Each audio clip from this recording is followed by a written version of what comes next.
कक्षा 12 में अध्ययन करने वाले राजनीति विज्ञान के सभी विद्यार्थियों का एक बार पुनः अपने आपके इस YouTube चैनल में स्वागत है। राजनीति विज्ञान का मॉडल पेपर माध्यमिक शिक्षा बोर्ड राजस्थान अजमेर ने जारी कर दिया है। अर्थात वर्ष 2022 बोर्ड परीक्षा में आपके राजनीति विज्ञान का पेपर कैसा आएगा उसके बारे में इस मॉडल पेपर के अनुसार तैयारी करेंगे। इस मॉडल पेपर का पूरा हल मैं आपको बताऊंगा। उससे पहले हम उद्देश्य, प्रश्नों के प्रकार और विषय वस्तु पर जो अंक बार है और ब्लूप्रिंट है उस पर बात कर लेते हैं। पूरा पेपर मैं हल करके बताऊंगा। आपने और भी पेपर देखे होंगे लेकिन हल पेपर पूरा आपको इस वीडियो में मिलेगा। वीडियो शुरू से अंत तक देखना है।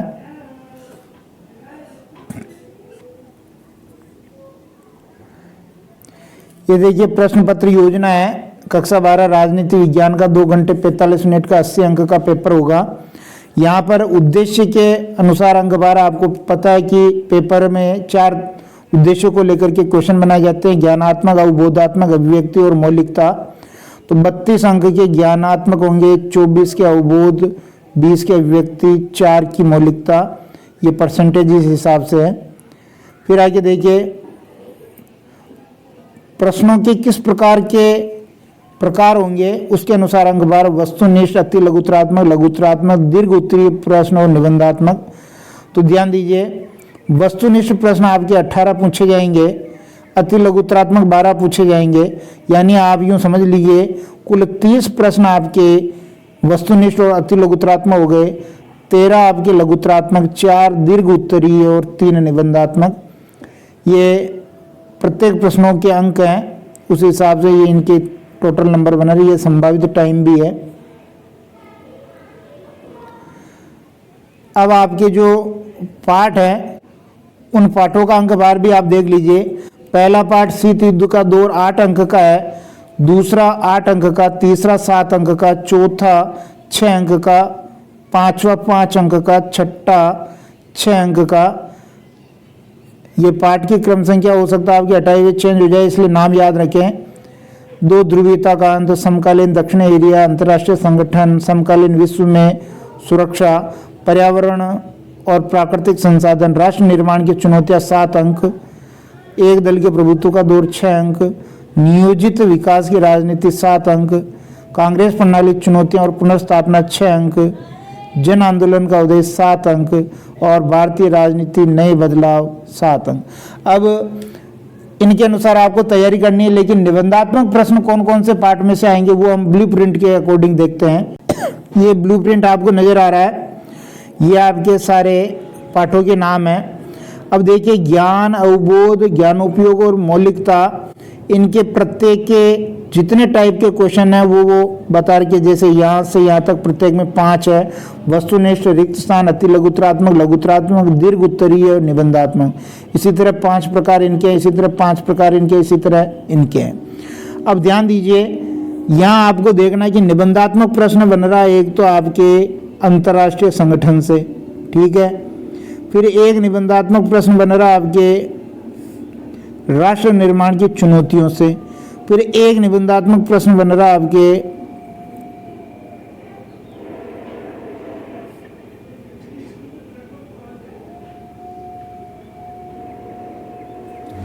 ये बन रहा है आपके कांग्रेस प्रणाली चुनौती और पुनर्स्थापना। ये 3 पार्टों से आपको निबंधात्मक प्रश्न तैयार करने हैं। बाकी वस्तुनिष्ठ प्रश्न तो हर पार्ट से आ ही रहा है। फिर अति लघुत्तरात्मक भी करीब करीब हर पार्ट से है, तो आप उस हिसाब से तैयारी करें। ब्लूप्रिंट को अच्छी तरह देखें।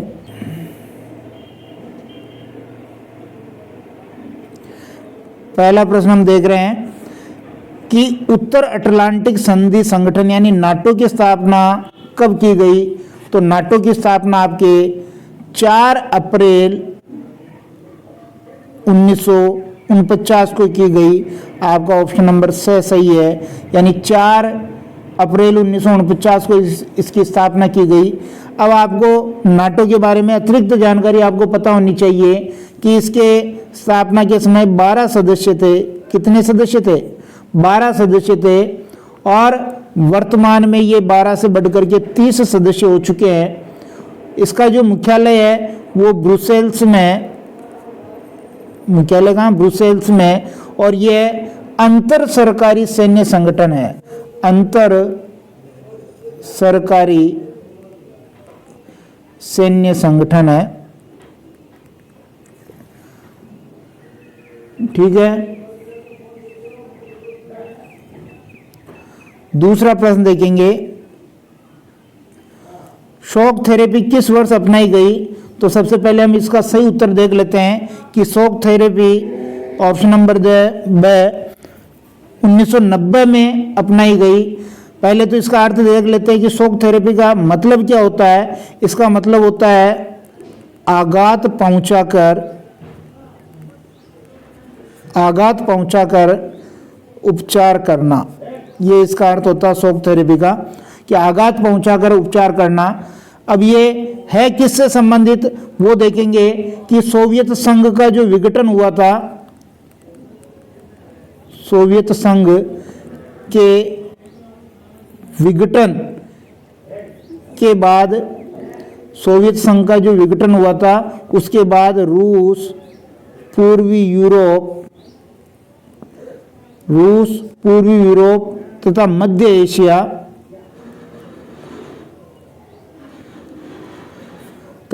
एशिया के जो देश थे वो साम्यवाद से पूंजीवाद की ओर गए। यानी साम्यवाद से किसकी ओर गए? पूंजीवाद की ओर। ये जो मॉडल था, इस मॉडल को कहा हमने क्या? Shock therapy. तीसरा प्रश्न साप्टा संबंधित है। साप्टा किससे संबंधित है? तो इसका जो सही उत्तर हम पहले देखेंगे तो आपके 4 ऑप्शन है, इसमें से साप्टा आपके सार्क से संबंधित है। ऑप्शन नंबर ब सही है। अब बात आती है साप्टा की स्थापना कब हुई? तो 8 दिसंबर 1985 को इसकी स्थापना हुई थी साप्टा की। ये सार्क से संबंधित है, अर्थात दक्षिण एशियाई क्षेत्रीय सहयोग संगठन, जिसे दक्षेस कहते हैं या अंग्रेजी में सार्क कहते हैं, south Asian association for regional corporation. चौथा प्रश्न, भारत ने पहला परमाणु परीक्षण कब किया? तो इसका सही उत्तर हो जाएगा भारत ने पहला परमाणु परीक्षण ऑप्शन नंबर 1 1974 में किया। और आपको तारीख याद होनी चाहिए 18 मई 1974 में, जब पीएम थी इंदिरा गांधी। पीएम कौन थी? इंदिरा गांधी। उसके समय में ये पोखरण राजस्थान में, पोखरण कहाँ? ये राजस्थान में इसका परमाणु परीक्षण किया गया था। बाद में अटल जी के कार्यकाल में हुए थे। पांचवा, वैश्विक संपदा या मानवता की साझी विरासत में क्या सम्मिलित नहीं है? वायुमंडल, सड़क मार्ग, समुद्री सतह और बाहरी अंतरिक्ष। तो इसमें ऑप्शन नंबर ब सही है, सड़क मार्ग इसमें शामिल नहीं है। तो वायुमंडल है, समुद्री सतह, बाहरी अंतरिक्ष है। एक और चीज इसमें शामिल है, वो है अंटार्कटिका, इसको भी इसमें शामिल किया जाता है। यानी ये जो विरासत है किसी एक की नहीं, ये पूरे समुदाय की है। इसका मतलब साझी विरासत होता है।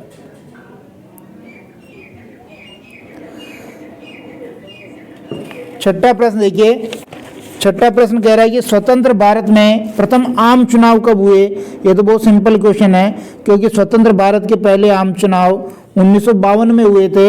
हालांकि ये पूरा लंबा दौर चला था और 25 अक्टूबर 1951 से ये शुरू हुए थे आम चुनाव, और 21 फरवरी 1952 तक ये चले थे।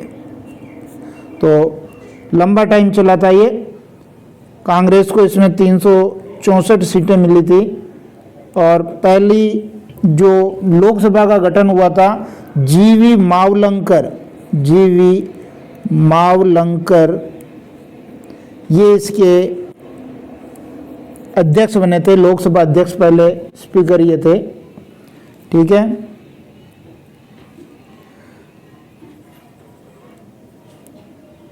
सातवां प्रश्न देखिए, नीति आयोग की स्थापना कब हुई? ये तो बहुत लेटेस्ट प्रश्न है। आपके ऑप्शन है 2010, 2012, 2015, 2017। तो सही उत्तर आपका 2015। जो नीति आयोग की स्थापना हुई है 2015 में। इसका पदेन जो अध्यक्ष होता है वो कौन होता है? पीएम जो होता है इसका पदेन अध्यक्ष होता है।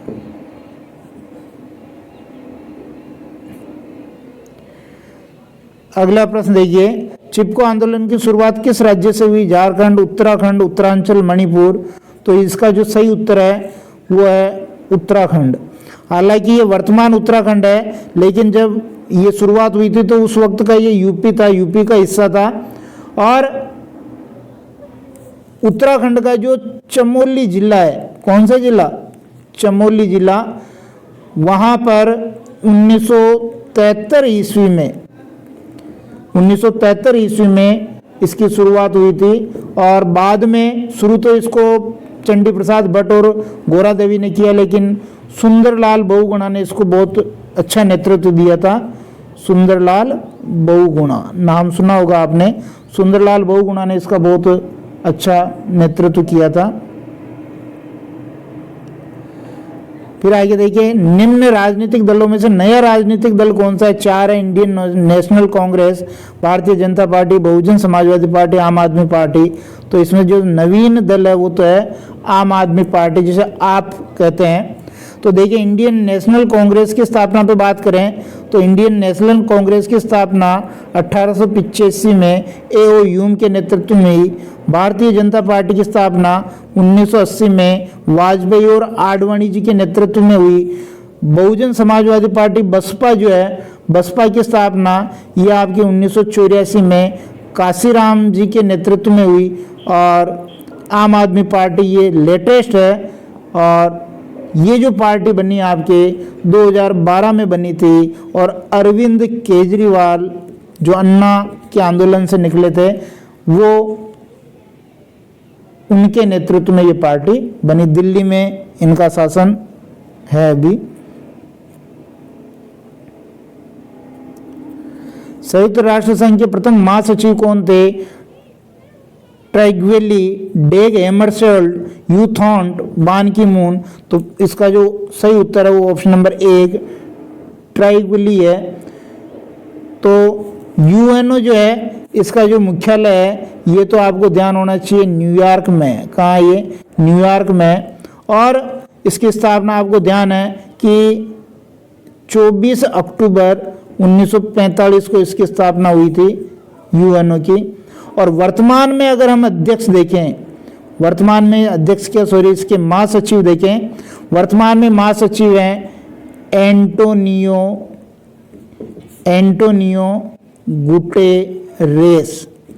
एंटोनियो गुटेरेस जो पुर्तगाल के हैं, 2017 से इसके महासचिव हैं। उसके बाद देखिए 2 जून 2014 को निम्न में से कौन सा नया राज्य बना? छत्तीसगढ़, उत्तराखंड, झारखंड, तेलंगाना। तो इसका ऑप्शन नंबर 2 सही है, तेलंगाना राज्य बना। और ये जो राज्य बना था, ये जब बना था तब तो भारत का ये 29वां राज्य था। लेकिन आपको पता है कि जम्मू कश्मीर को जो है राज्य के दर्जे से हटा दिया था। तो अब वर्तमान में जो राज्य हैं वो 28 राज्य रह गए हैं। 29 राज्य अब नहीं है, 28 राज्य रह गए हैं। और केंद्र शासित प्रदेश जो थे वो पहले 7 थे। जम्मू कश्मीर के 2 बने 9 हो गए, 1 का विलय किया। वर्तमान में 8 केंद्र शासित प्रदेश हैं, 28 राज्य और 8 केंद्र शासित प्रदेश।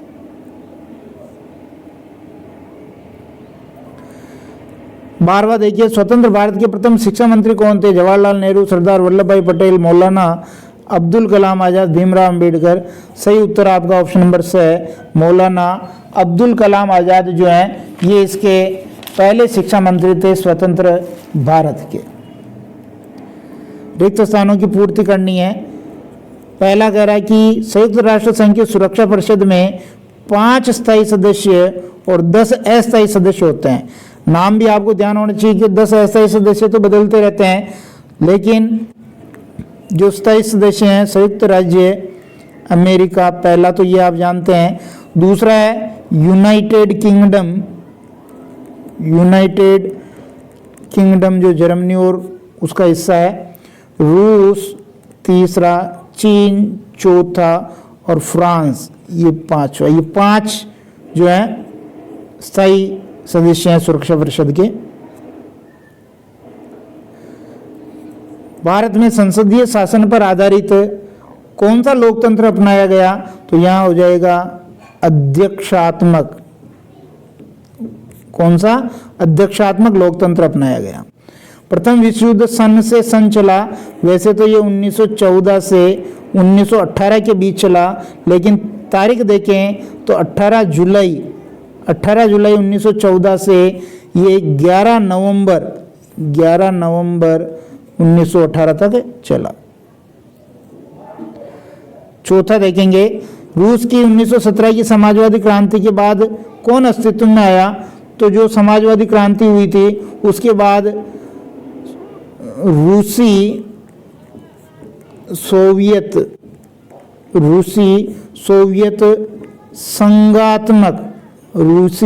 संघात्मक समाजवादी गणराज्य। बहुत इंपॉर्टेंट है क्योंकि 15 जो उसके गणतंत्र थे वो स्वतंत्र देश बने थे। तो यहाँ रूसी सोवियत संघात्मक समाजवादी गणतंत्र। नामदेव ढसाल कौन सी भाषा के प्रसिद्ध कवि थे? तो ये मराठी भाषा के प्रसिद्ध कवि है। कौन सी? मराठी भाषा के। एक दलित नेता भी थे, दलित नेता थे ये, और मराठी भाषा के ये अच्छे कवि थे। और मंडल आयोग को उनके अध्यक्ष के नाम पर मंडल कमीशन कहा जाता है। तो इनके अध्यक्ष थे बिंदेश्वरी। कौन थे? बिंदेश्वरी प्रसाद मंडल, और इन्हीं के नाम पर इनको मंडल आयोग कहा जाता है। 1979 में जब जनता पार्टी की सरकार थी, जनता पार्टी की सरकार ने इसको गठित किया था।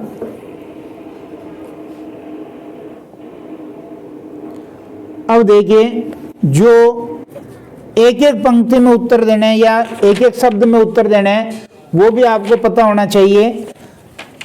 शुरू कर रहे हैं यहां से कि गुट निरपेक्ष आंदोलन के प्रणेता कौन थे? तो पंडित नेहरू थे एक, तो भारत में, भारत के PM.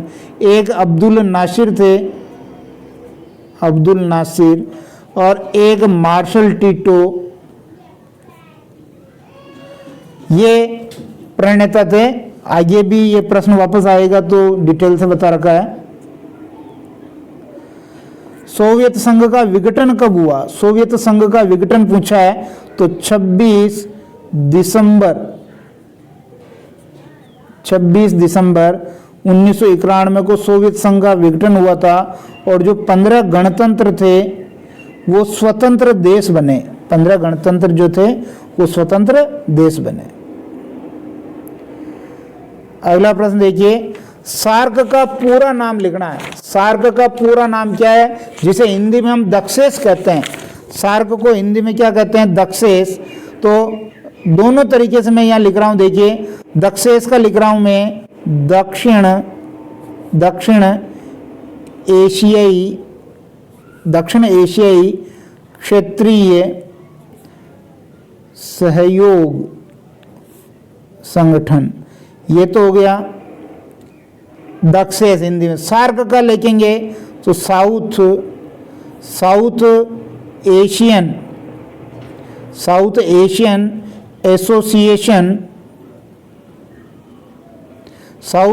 Association for regionals, REGIONL, regional cooperation, ये पूरा नाम है। द्विराष्ट्र सिद्धांत किस राजनीतिक दल द्वारा दिया गया? तो जो द्विराष्ट्र सिद्धांत है आपको पता है, भारत और पाकिस्तान, ये मुस्लिम लीग के द्वारा दिया गया था। मुस्लिम लीग ने द्विराष्ट्र सिद्धांत दिया था, जिसके मुख्य व्यक्ति थे मोहम्मद अली जिन्ना। ठीक है। अगला प्रश्न है प्रथम पंचवर्षीय योजना का कार्यकाल बताना है, तो बहुत ही सिंपल है, 1951 से लेकर के 1956 तक की जो अवधि थी वो पहली पंचवर्षीय योजना की अवधि थी। फिर आगे देखिए, ग्रामीण महिलाओं ने शराब के खिलाफ कौन सा विरोधी आंदोलन चलाया, तो ताड़ी विरोधी आंदोलन, क्योंकि ताड़ के पेड़ की वो शराब थी तो ताड़ी विरोधी आंदोलन ये चलाया था। अगर वर्ष पूछे तो ये 1990 के आसपास की बात है, और स्थान पूछे तो आंध्र प्रदेश का नेल्लोर जिला करना है, जहां दूवर घंटा गांव है, आंध्र प्रदेश का नेल्लोर जिला। ठीक है, उसके बाद देखिए, राजीव गांधी की मृत्यु के बाद कांग्रेस पार्टी ने किन्हें अपना प्रधानमंत्री चुना, तो राजीव गांधी की मृत्यु हुई थी 21 मई 1991 में, और इनके बाद प्रधानमंत्री बने थे नरसिंह राव, ये बने थे 21 जून 1991 में। ठीक है, तो ध्यान रखेंगे ये। उसके बाद देखिए, 2019 का 18वां गुट निरपेक्ष सम्मेलन किस देश में हुआ, तो ये 2019 में यानी 25-26 अक्टूबर 2019 में ये सम्मेलन हुआ था बाकू अजरबैजान में, बाकू अजरबैजान में ये हुआ था। उसके बाद देखिए, अगला प्रश्न है कि व्लादिमीर लेनिन किस पार्टी के संस्थापक थे, तो रूसी कम्युनिस्ट पार्टी के संस्थापक थे, रूसी कम्युनिस्ट पार्टी इसके संस्थापक थे। या फिर हम यूं कह दें कि communist party of Soviet, communist party of Soviet union. इसके बाद आगे देखिए, कवि द्वारा सूरजमुखी आशीषों वाला फकीर शब्द किनके लिए प्रयुक्त किया गया है, तो कवि द्वारा जो सूरजमुखी आशीषों वाला फकीर है, ये एक कविता है नामदेव ढसाल की।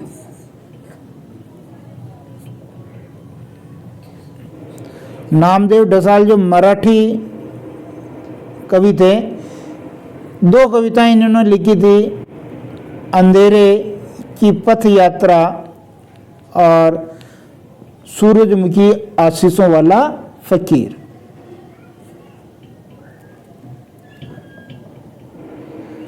बामसेब का पूरा नाम लिखना है। बामसेब का पूरा नाम देखिए, बैकवर्ड एंड माइनॉरिटी कम्युनिटीज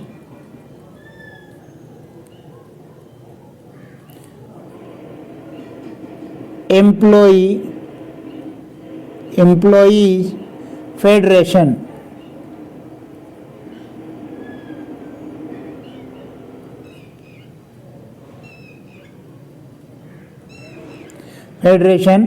या हिंदी में लिखेंगे पिछड़ा और अल्पसंख्यक, पिछड़ा और अल्पसंख्यक समुदाय कर्मचारी महासंघ। ठीक है, फिर आगे देखिए, मिल्क मैन ऑफ इंडिया के नाम से कौन मशहूर है, तो श्वेत क्रांति के जो जनक हैं, श्वेत क्रांति के जनक कौन है, श्वेत क्रांति के जनक डॉक्टर वर्गीस कुरियन, इनको मिल्क मैन ऑफ इंडिया कहा जाता है। खंड ब के प्रश्न हम देख लेते हैं। खंड ब के प्रश्न में पहला प्रश्न देखिए, महाशक्तियों के छोटे देशों के साथ सैन्य गठबंधन के 2 कारण लिखने हैं, तो उनके 2 कारण हम लिख देते हैं। तो इस प्रश्न का उत्तर हम लिखेंगे कि महाशक्तियों के छोटे देशों के साथ सैन्य गठबंधन के दो कारण थे। पहला लिखेंगे, महाशक्ति छोटे देशों से सैन्य गठबंधन करके युद्ध की सामग्री पर होने वाले खर्च को छोटे छोटे देशों में बांटकर अपने खर्च के बोझ को हल्का करना चाहती थी। और दूसरा लिखेंगे, महाशक्ति छोटे देशों से सैन्य गठबंधन करके उन देशों के महत्वपूर्ण प्राकृतिक संसाधनों जैसे खनिज, तेल आदि पदार्थों पर अपने हित में वो उनका प्रयोग लेना चाहती थी।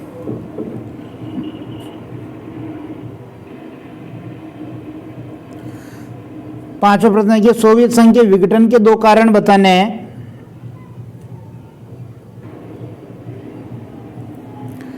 सोवियत संघ के विघटन के प्रमुख कारण निम्न थे। देखिए, साम्यवादी तानाशाही, एक ही शक्तिशाली दल होने की वजह से शासन ने अपनी शक्तियों का दुरुपयोग किया। गिरती हुई अर्थव्यवस्था, सोवियत संघ की विकास दर कम हो गई थी तो अर्थव्यवस्था में भी गिरावट हुई। और नौकरशाही का बोलबाला, कर्मचारी अपनी जिम्मेदारियों कर्तव्यों के प्रति गैर जिम्मेदार होते गए, जिससे भ्रष्टाचार बढ़ने लगा। इसलिए सोवियत संघ का विघटन हुआ। दक्षेस संगठन के प्राथमिक 7 सदस्यों के नाम लिखें। दक्षेस संगठन के प्रारंभिक 7 सदस्य निम्न है: भारत, पाकिस्तान, बांग्लादेश, नेपाल, भूटान, मालदीव और श्रीलंका। ये 7 देश दक्षेस के प्रारंभिक सदस्य हैं।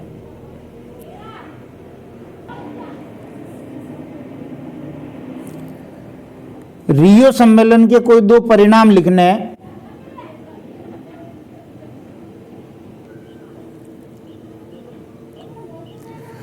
रियो सम्मेलन के 2 परिणाम, पहला, सब देशों ने यह माना कि पर्यावरण संरक्षण की समस्या गंभीर और विश्वव्यापी समस्या है, इसका निदान तुरंत किया जाना चाहिए।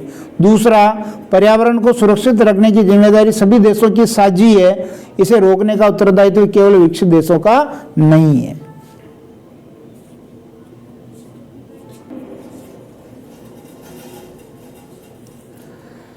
आठवां प्रश्न, समाजवादी दलों और कम्युनिस्ट पार्टी के बीच कौन से 2 अंतर हैं वो लिखना है।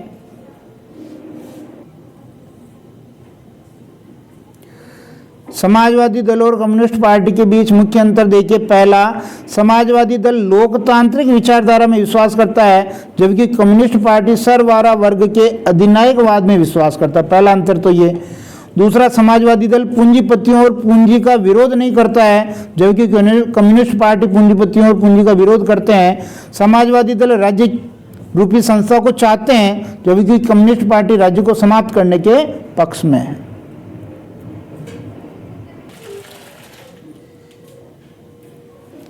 हरित क्रांति के 2 सकारात्मक परिणाम लिखने हैं। कौन कौन से 2 उसके सकारात्मक परिणाम हैं?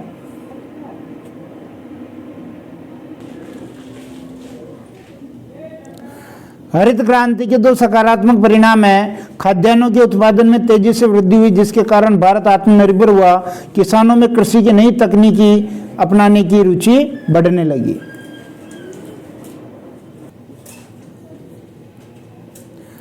अगला प्रश्न देखिए, गुटनिरपेक्ष आंदोलन के संस्थापक सदस्यों के नाम लिखने हैं। कौन कौन से उसके संस्थापक सदस्य हैं?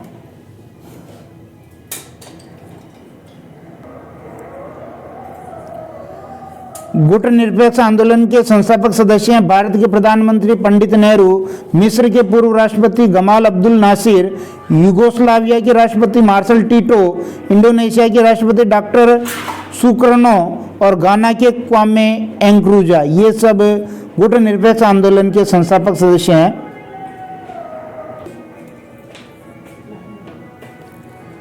सोवियत संघ को किसी पूंजीवादी देश जैसे संयुक्त राज्य अमेरिका की अर्थव्यवस्था से अलग करने वाली किन्हीं 2 विशेषताओं का जिक्र करना है।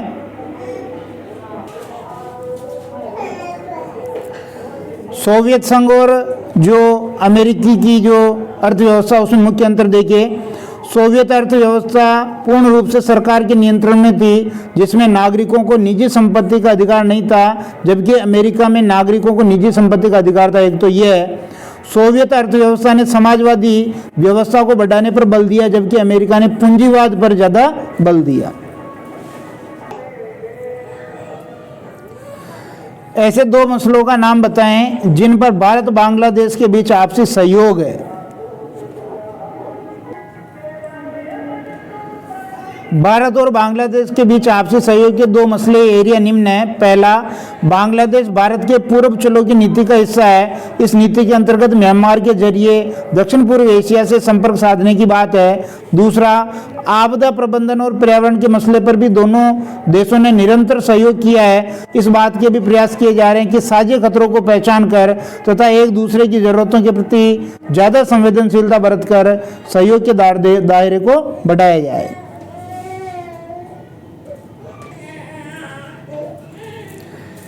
आतंकवाद सुरक्षा के लिए परंपरागत खतरे की श्रेणी में आता है या अपरंपरागत खतरे की श्रेणी में उल्लेख करना है।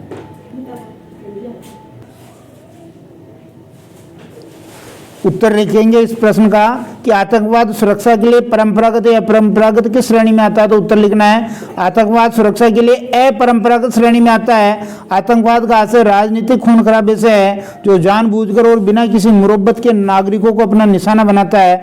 अंतर्राष्ट्रीय आतंकवाद एक से ज्यादा देशों में व्याप्त है और उसके निशाने पर कई देशों के नागरिक हैं। आतंकवादी नागरिकों के असंतोष का इस्तेमाल राष्ट्रीय सरकारों अथवा संघर्षों में शामिल अन्य पक्ष के खिलाफ करता है।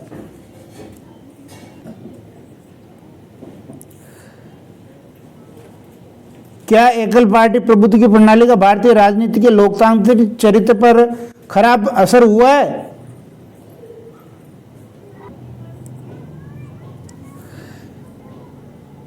यह कथन बिल्कुल सत्य है कि एकल पार्टी प्रभुत्व की प्रणाली का भारतीय राजनीति के लोकतांत्रिक चरित्र पर खराब असर हुआ है, क्योंकि इस कारण कोई भी अन्य विचारधारात्मक गठबंधन या पार्टी उभर कर सामने नहीं आ पाई तथा मतदाताओं के पास भी कांग्रेस को समर्थन देने के अतिरिक्त और कोई विकल्प नहीं था।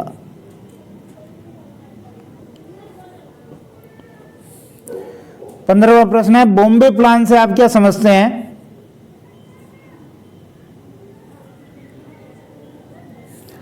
बॉम्बे प्लान 1944 में बना था। भारत के प्रमुख उद्योगपतियों ने भारत के औद्योगिक राज्य की 15 वर्षीय योजनाएं बनाई थी। इसे भारत के आर्थिक विकास के लिए प्रस्तावित योजना कहा गया था। आमतौर पर यह बॉम्बे प्लान या बिरला टाटा प्लान के नाम से जाना जाता है। इसे रचने वाले भारत की पूंजीवाद के संस्थापक और इसके प्रमुख उद्योगपति या सिद्धांतकार सर पुरुषोत्तम दास ठाकुरदास, JRD टाटा, घनश्याम दास बिरला, सर अर्देशीर दलाल, सर श्री राम, कस्तूरभाई लाल भाई, AD श्राफ और जॉन मथाई थे। इनकी 3 खास बातें थी। देखिए, पहला, इसने नियोजित अर्थव्यवस्था को स्वीकारा। दूसरा, इसने विदेशी पूंजी निवेश रहित योजना का प्रस्ताव रखा। और तीसरा, राज्य की अर्थव्यवस्था के संचालन में संपूर्ण भूमिका को रेखांकित किया।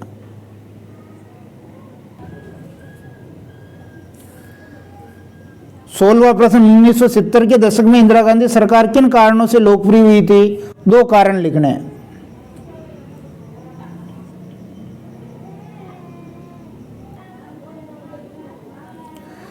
उन्नीस सौ 1970 के दशक में जो इंदिरा गांधी सरकार लोकप्रिय हुई थी उसके कारण देखिए,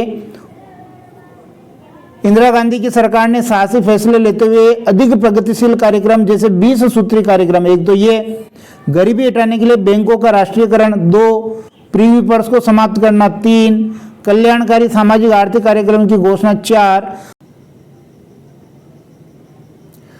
अब खंड 6 के निबंधात्मक प्रश्न, दीर्घ उत्तरीय प्रश्न, श्रीलंका के जातीय संघर्ष में किनकी प्रमुख भूमिका रही है लिखना है। दक्षिण एशिया में द्विपक्षीय संबंधों को बाहरी शक्तियां कैसे प्रभावित करती है ये लिखना है।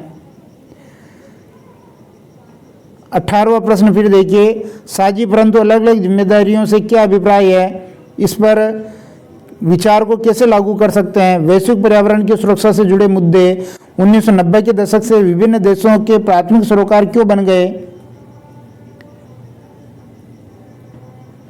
दलित पैंथर्स ने कौन कौन से मुद्दे उठाए, क्या आंदोलन और विरोध की कार्रवाइयों से देश का लोकतंत्र मजबूत होता है, अपने उत्तर की पुष्टि उदाहरण से कीजिए। 20वां प्रश्न, कांग्रेस के प्रभुत्व का दौर समाप्त हो गया है, इसके बावजूद देश की राजनीति पर कांग्रेस का असर लगातार कायम है, क्या आप इस बात से सहमत हैं? अपने उत्तर के पक्ष में तर्क दीजिए। मंडल आयोग का विस्तार पूर्वक वर्णन कीजिए। खंड 2 में देखिए, निबंधात्मक प्रश्न है कि संयुक्त राष्ट्र संघ की मुख्य शाखाओं और एजेंसियों को सुमेल कर उनके उनके काम से करें। तो ये इधर खंड दे रखे हैं, ये इनके एजेंसियों के कार्य हैं, उनसे उनको मिलाना है। अथवा में भी ये इसी प्रकार का प्रश्न है, ये इधर एजेंसियां हैं और ये इनके नाम है, इधर काम है। राज्य पुनर्गठन आयोग कब बना, इसके प्रमुख कौन कौन से सिफारिशों का उल्लेख करना है। और अथवा में राष्ट्र निर्माण की प्रमुख चुनौतियों का उल्लेख कीजिए। आज़ादी के समय देश के पूर्वी और पश्चिमी इलाकों के राष्ट्र निर्माण की चुनौतियों के लिहाज से मुख्य अंतर बताना है। और 23वां और अंतिम प्रश्न है कि 1960 के दशक की कांग्रेस पार्टी के संदर्भ में सिंडिकेट का क्या अर्थ है। कांग्रेस पार्टी किन मसलों को लेकर 1969 में टूट की शिकार हुई और 1971 का चुनाव और कांग्रेस की पुनर्स्थापना तथा उसके परिणामों पर टिप्पणी लिखनी है। अगर ये वीडियो आपको पसंद आता तो लाइक शेयर जरूर करें। बहुत बहुत धन्यवाद।